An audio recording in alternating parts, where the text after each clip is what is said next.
Oi gente, beleza com vocês? Mais um vídeo aqui no canal Universo Católico. Vamos ver se eu faço um vídeo rapidinho aqui. Porque assim, muita acusação contra a Igreja Católica eu tô achando ótimo. Tô achando maravilhoso. São acusações que são aqueles espantalhos tão feios e tão fora da realidade que não espanta corvo nenhum. É por causa desses espantalhos que as pessoas estão se convertendo à Igreja Católica. Porque se eles partissem para um confronto ideológico realmente, se os protestantes realmente partissem para tentar desmentir com base na Bíblia, com base em qualquer outra coisa, sei lá o quê, porque Bíblia é o que menos importa para eles. Está lá Jesus Cristo falando do seio de Abraão, e eles, o que é o seio de Abraão? Deixa quieto, não vamos falar sobre o seio de Abraão não, né? Está falando lá que o autor do Hebreus, falando que Abel, mesmo depois de morto, clama a Deus. Mas por que ele clama mesmo depois de morto? As almas não estão dormindo? As almas não estão, sei lá, não se interessam pela nossa realidade? As almas não morreram e vão ser ressuscitadas por Deus no final dos tempos? São várias coisas que os protestantes vão falando que são tão fora da realidade que eu acho ótimo, porque os próprios protestantes vão vendo que esses espantalhos não tem nada a ver com a realidade e falam, pô, vou dar uma chance para a Igreja Católica. E o que está acontecendo? Os protestantes sinceros estão voltando para a Igreja Católica.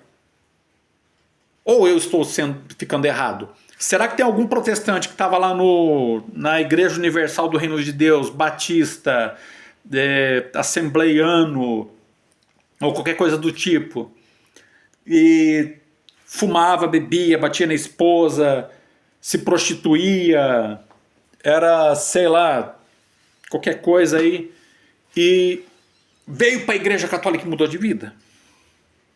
Esse esgoto está indo lá para os protestantes. Essas pessoas que nunca foram católicas de verdade, uma vez indo lá para os protestantes, fala que quando eu era católico eu era um não católico. É isso que ele era, não católico. Nunca foi católico, por isso que acabou abraçando o protestantismo. Enquanto isso,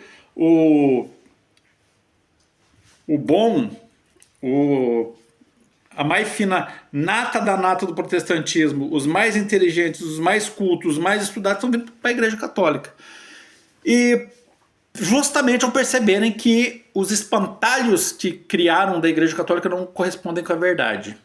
O que a Igreja Católica é? A Igreja Católica é simplesmente a continuação da promessa que Deus fez lá para o povo judeu. Aí veio Jesus e falou, a partir do judeu e do grego, do pagão, dos gentios, a partir do judeu, começar pelo judeu, primeiro vim anunciar para as ovelhas perdidas da casa de Israel. Ponto. Estava lá. Judá e Benjamim, que são as duas tribos que estavam lá em Jerusalém, daí as outras tribos ali em volta, mas de acordo com o próprio Judá e Benjamim, eles eram o único que tinha mais ou menos uma tradição, ou guardavam de certa forma a fé. Jesus começou por eles, depois anunciou para os samaritanos, depois anunciou para os outros povos, acabou anunciando também para os cananeus lá, aquela mulher cananeia, que Jesus falou, peraí, não pode tirar da mesa dos filhinhos para dar para os cachorros. Ela falou, peraí, mas até os cachorros comem ali as migalhinhas que caem da mesa do Senhor, né? Isso aí demonstra um comportamento muito judaico de Jesus Cristo.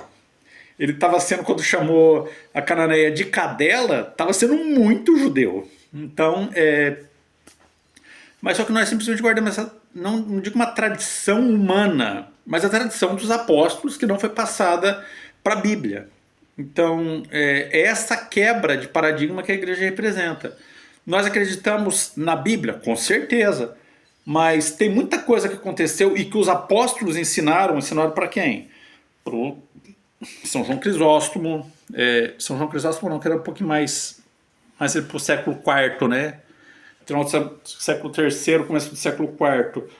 Mas ali, Policarpo, Lino, Anacleto, Clemente Romano, todos esses receberam o ensino dos apóstolos e passaram-lhe mais ou menos para os sucessores dele, ou para o povo que eles pastoreavam, essa tradição oral. E essa tradição oral é parte da revelação de Cristo. Então, é mentira que a tradição oral seja o acúmulo de manifestações do magistério. É falsa essa percepção. Lancei mais umas mentirinhas aí nos vídeos passados, vamos ver se os protestantes percebem ou se os próprios católicos vão me corrigir. Mas vamos ser objetivo. Eu estou aqui com o site Chabad.org, que eu sempre gosto de citar esse site. Por quê? Porque eu não vou colocar argumento católico aqui. Eu vou simplesmente falar o status da revelação na época de Cristo era esse. Não tem nada na Bíblia que desminta isso. E mais do que isso, os sucessores dos apóstolos receberam dos apóstolos essa pregação, passaram para frente, passaram para a patrística, passaram para o... Depois veio lá a escolástica, depois veio todos os outros movimentos dentro da Igreja Católica, que são ótimos carismas. E eles receberam, passaram adiante e nós preservamos. Vamos começar um pouquinho por purgatório. Ah, porque a Igreja Católica inventou o purgatório. Estou aqui com um artigo do... Deixa eu ver quem que escreveu esse artigo aqui. Acho que nem tem o nome do cara que escreveu. Mas provavelmente é um rabino. É um site judaico. O nome do artigo é Vida Após a Vida e está no site Chabad.org. Chabad, Chabad.org.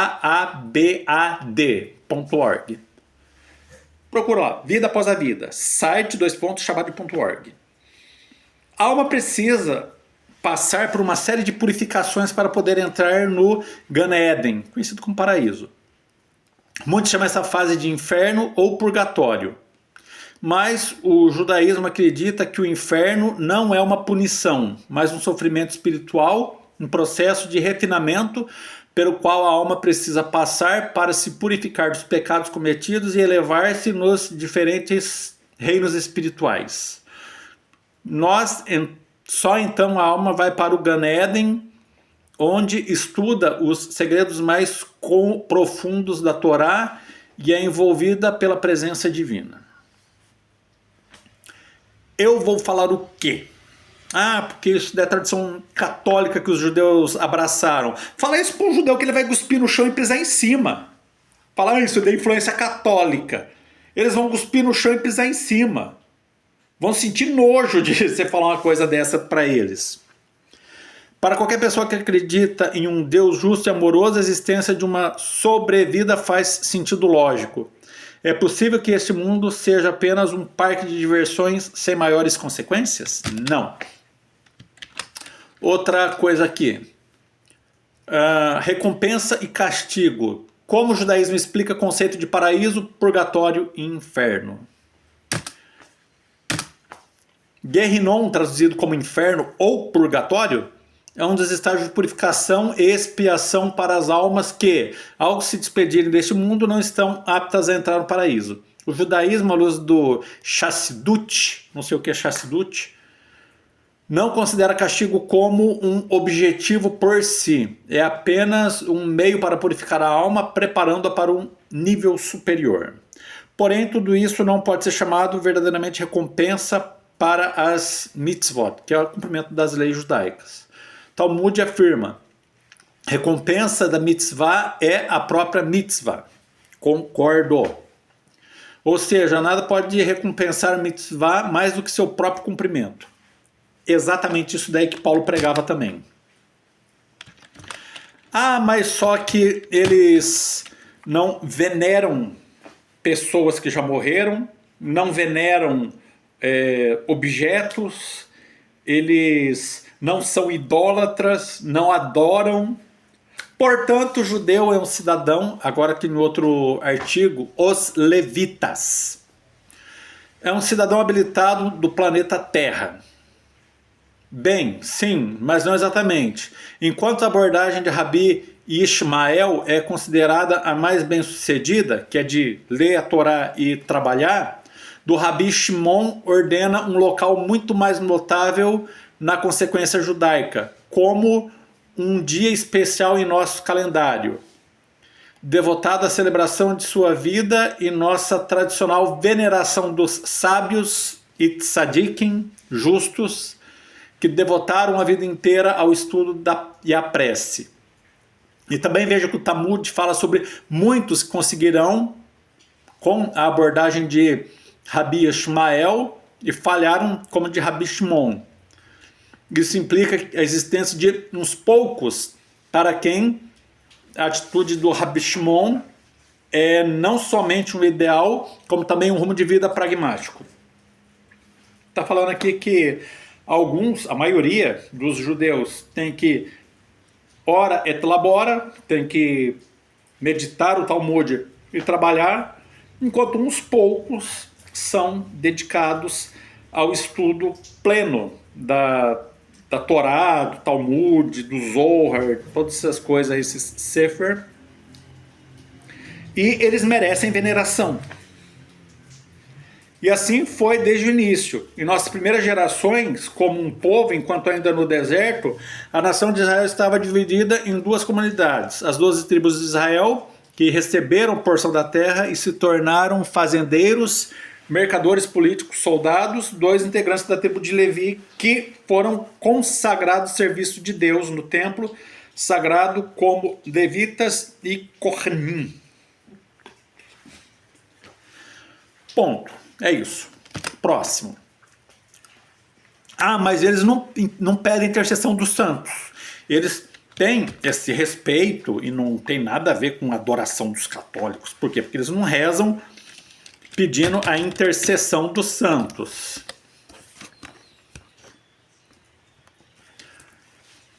Por que rezar no túmulo dos justos? Ainda no Shabbat. Visitar a sepultura, aqui o terceiro pontinho. Visitar a sepultura dos pais ou de outros com quem se teve um vínculo estreito, aguça as emoções sobre o coração e evoca profundos sentimentos de saudade e remorso. Se isso acontece à frente de um túmulo de um justo, a pessoa pode ser motivada a completa techuvá, retorno, caso conversão mesmo. Visitar o túmulo de um justo com quem esteve uma conexão pessoal é similar ao encontro pessoal de almas que ocorre quando Chassid procura o Rebbe, o discípulo procura o mestre. Buscando conselho e orientação. Na presença da santidade do justo, o constrangimento da pessoa logo se dissipa. A experiência é similar quando se visita o local de descanso do justo, pois os justos são mais notáveis após a morte que durante sua vida. E há uma influência residual da alma que permanece associada ao corpo no túmulo, como explica o Arizal em sua obra Likutei Torá. O Zohar, a partir do terceiro, quarto, quinto pontinho. O Zohar escreve que o justo pode mais eficazmente conseguir misericórdia divina após a morte que previamente. No Tânia e Geret HaKodesh, capítulo 27, consta: o verdadeiro âmago de um justo não é de carne, ao contrário, encerra as qualidades espirituais na fé, respeito e amor a Deus. Quando um justo se vai deste mundo, deixa sua fé, temor e amor a todos aqueles que lhe foram caros, para que possam receber ainda mais do que dele receberam enquanto viveu sua vida física com eles. Não me convenceu, isso daí não é intercessão igual prega na Igreja Católica, está errado isso daí. Posso pedir a um tzadik justo já falecido que intervenha a meu favor? Sim, os costumes judaicos podem ser desconcertantes. O judaísmo tem tudo a ver com ter uma conexão direta com Deus. O intermediário é uma forma de idolatria. No entanto, desde que existem registros, os judeus têm o hábito de pedir a homens e mulheres justos que peçam e rezem a seu favor a Deus em seu nome. Vemos que o povo judeu muitas vezes pediu a Moshe que intercedesse a ele e aceitou o pedido. Se ele não tivesse feito isso, não estaríamos aqui. Então Deus obviamente aceitou sua intervenção em favor do povo judeu e achou que estava tudo bem. Lê o artigo inteiro, estou passando aqui as referências. Deixa eu ver, tem mais um aqui. Um conhecedor de almas. Deixa que só... Estes são os mais... Esse daqui não. Esse primeiro aqui não é sobre veneração, né? O que eu fechei aqui sem querer também era veneração. Vivemos com ele todos os dias, nos meses e anos que se seguiram. Aprendi quanto a Torá podia se tornar tanto na vida dos Lubavitchers, que passei a conhecer tão bem quanto na minha. Passei por vários ciclos judaicos anuais, vivendo tempos de reverência e veneração pela Torá. Esse daqui é meu encontro com Torá. E é logo depois que eu abri isso daqui. Vamos ver. Judeu, quem é você? Eu acho que é esse daqui também.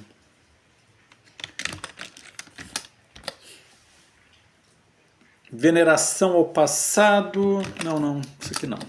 Tá, mas eu já passei as partes mais importantes da minha réplica. E eu não estou nem usando fonte católica, estou usando fonte judaica. Por quê? Porque a gente pegou a revelação de Deus nesse estágio aí, e dá testemunho disso os escritos dos primeiros séculos, oração à Nossa Senhora, que chama ela já de Mãe de Deus, e Subtum Presidium, né, o nome da oração, e todos os séculos há essa prática. Há pessoas que discordam, há pessoas que falam mal, há pessoas que dizem que não é para fazer, mas só que são minoria, e como toda minoria logo se esvai, logo passa. Mas a doutrina firme, forte, a doutrina passada pelos apóstolos e vivida até hoje, é essa que a igreja prega. Então, protestantes, continuem falando que somos idólatras, continuem falando que nós adoramos objetos, continue falando que nós adoramos a pessoa dos santos, continue nos chamando de idólatras, pagãos, continue chamando nossa arte sacra de satanás, de demônios. Por quê? Porque dessa forma você vai trazer muito mais pessoas para a Igreja Católica. Porque a Igreja Católica não está apenas preparada para responder isso daí, como até pode se dar o luxo de fazer com que os judeus respondam por nós. Pode se dar o luxo de fazer que os orientais, os católicos orientais, que não tem nada a ver com a Igreja Católica, alguns ali que abandonaram a Igreja Católica antes do Grande Cisma do Oriente lá, ou mesmo que em comunhão, como os greco-romanos lá, que sempre estiveram em comunhão com a Igreja Católica, eles possuem escritos lá dos primeiros séculos também. Então, continuem atacando a Igreja Católica, continuem batendo, que nós somos igual o ramo de oliveira. Quanto mais bate, mais a gente produz frutos.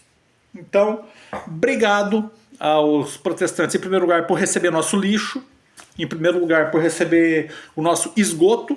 São aquelas pessoas que bebia, fumava, se prostituía, eram totalmente vida torta, e vocês aceitaram eles com todo amor e carinho. Toma aí nosso esgoto. E também por vocês serem adversários tão fáceis de a gente combater. A gente tenta aprofundar mais no conhecimento para responder objeções muito claras, muito pertinentes, mas infelizmente a gente fica sempre no mesmo blá blá blá. Então, obrigado por serem oponentes tão fracos. Nós agradecemos e estamos crescendo.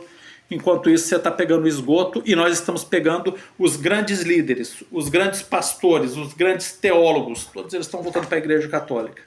Porque nós não somos esgoto do protestantismo, ao contrário do protestantismo, que é o esgoto da Igreja Católica. Obrigado a todos, fiquem com Deus e até mais.